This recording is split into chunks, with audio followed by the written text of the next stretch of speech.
तो आपके माता पिता के साथ साथ सबसे ज्यादा आपके कोचिंग के जो डायरेक्टर हैं उनका मान सम्मान बढ़ाने का काम किया। इसलिए उन्होंने अपने मान सम्मान के लिए आपका सम्मान समारोह रखने का काम किया गया। ये बहुत ही महत्वपूर्ण बात है और इससे प्रतिभा भी जगती है।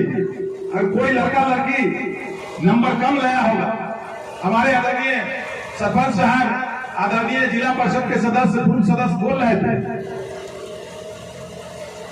कि प्रतिभा का भावना रहना चाहिए, आपका लक्ष्य रहना चाहिए। बगैर लक्ष्य के आप कुछ नहीं कर सकते। लक्ष्य तो आप लोग का लक्ष्य भी राजनीतिक लक्ष्य नहीं होनी चाहिए। आप लोग का लक्ष्य भी पढ़ाई रहना चाहिए। आप पढ़ लिख कर आप अच्छा डॉक्टर, इंजीनियर, IAS, IPS बनिए और आप अपने माता पिता के आप ऐसा कोई काम नहीं कीजिए जिससे आपके माता पिता के सम्मान पर कोई आँच आवे। ये जरूर आप ध्यान में रखिएगा।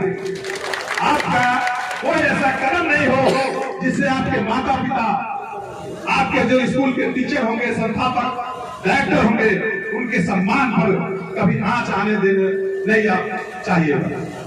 मैं आपको कहना चाहता हूं, बहुत सारे लोग बोल रहे थे मैंने लक्ष्य रखा। अभी संदीप भाई बोले थे मुझे पढ़ने में मन नहीं लग रहा था। मेरे पिताजी, सबसे पहले मैं मैट्रिक फर्स्ट डिवीजन से पास किया। उस समय मुझे जिज्ञासा थी कि मैं पढ़ लिख कर कुछ सर्विस करूं, नौकरी करूं।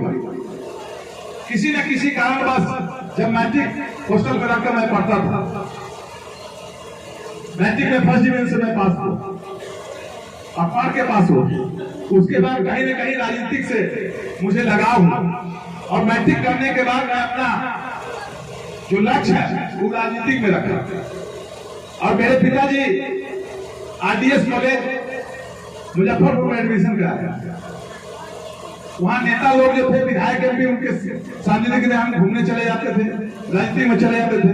फिर पिताजी वहाँ से इंटर के बाद हमको वहाँ से पटना कॉलेज ऑफ कॉमर्स में एडमिशन कराया, जो वहाँ पढ़ लेगा। हमको वहाँ भी पढ़ने में इंटर किए मुजफ्फरपुर से, फिर वहाँ पढ़ने पढ़ाई में मन नहीं लगता। हमारा लक्ष्य था कि हम राजनीति में आए और कुछ करूँ और सब आप लोग के आशीर्वाद से मेरा लक्ष्य था कि मैं कुछ करूं और सब आप लोग का प्यार से नहीं मिला जो मैं उस लक्ष्य की प्राप्ति किया। इसीलिए सब आप लोग एक लक्ष्य जरूर रखें पढ़ाई लिखाई के सेवा में। संदीप भाई बोल रहे थे आपको जिस विषय में किसी के दबाव में मत रहिए। जैसे हमारे माता पिताजी कहते थे पढ़ाई पढ़िए, हम पढ़ने में अपना मन लगाते तो हम वहां भी डिस्टर्ब करते हैं, राजनीतिक क्षेत्र में भी आगे नहीं। इसलिए आपको जिस विषय में मन लगे, जिस विषय में रुचि हो, उस विषय की पढ़ाई में आप आगे बढ़िए, जरूर सफलता मिलेगी। कोई ऐसा चीज नहीं है जिसको आप चाह जाइए और आपको सफलता नहीं मिले। असंभव को संभव करना ही हमारा कर्तव्य है। इसीलिए सभी लोग से मैं कहना चाहता, मोबाइल के बारे में जिक्र हो रहा था। आप समाज में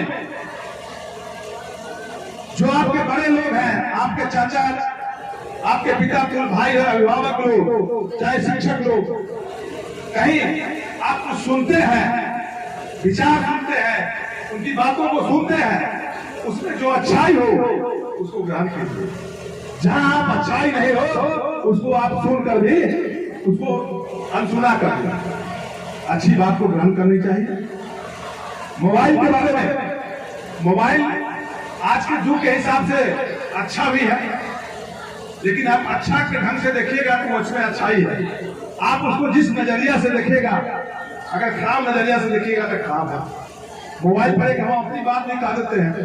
हम मोबाइल पर भी व्हाट्सएप और फेसबुक हम भी खूब चलाने लगे। हमारा नजदीकी आंख का रोशनी जैसे कम गया, उसे उसमें मोबाइल से करवाई भी। लेकिन पढ़ाई लिखाई के लिए जो उसमें कोई मैसेज है, आज के डेट में मोबाइल पर सब कुछ है, अप टू डेट है।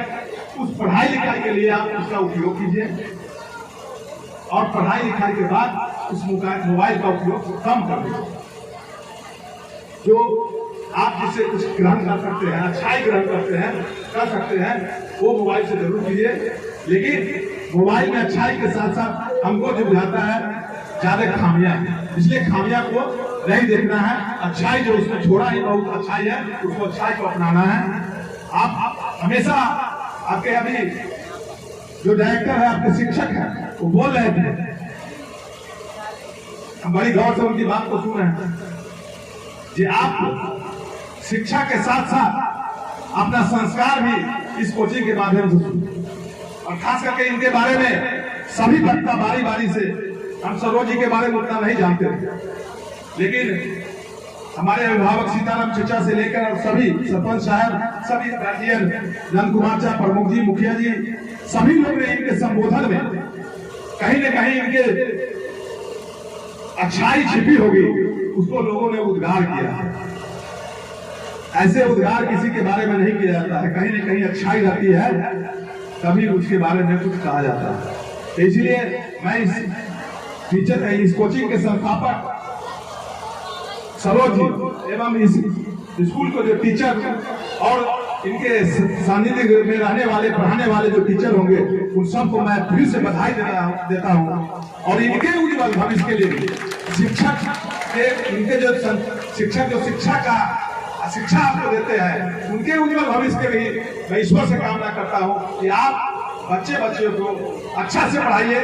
आपका भी उज्ज्वल भविष्य के लिए ईश्वर से कामना करता हूँ। और साथ साथ आपके पढ़ाए हुए, आपके शिक्षा प्रदान किए हुए इस कोचिंग के जो शिक्षक बच्चे है, उनके भी जो उज्ज्वल भविष्य के लिए ईश्वर से कामना करता हूँ कि आप पढ़ लिख कर आप अपने माता पिता के, आप अपने टीचर के, आप अपने समाज के, आपके सम्मान, आपके माता पिता टीचर के सम्मान बढ़ाने का काम कीजिए। आप अच्छा से पढ़िए, उसके साथ साथ हमारा भी, हम जो लोग जनप्रतिनिधि है, उनका भी मान सम्मान आपके साथ जुड़ा हुआ। इसीलिए आप अपने माता पिता, खास करके मैं फिर से कहना चाहता हूँ, आपका ऐसा कोई कदम नहीं हो जो आपके माता पिता और आपके जो कोचिंग के संस्थापक हैं, उनके मान सम्मान से कहीं भी आपका कोई कदम नहीं हो जो उनके मान सम्मान पर कुछ ठोस हो।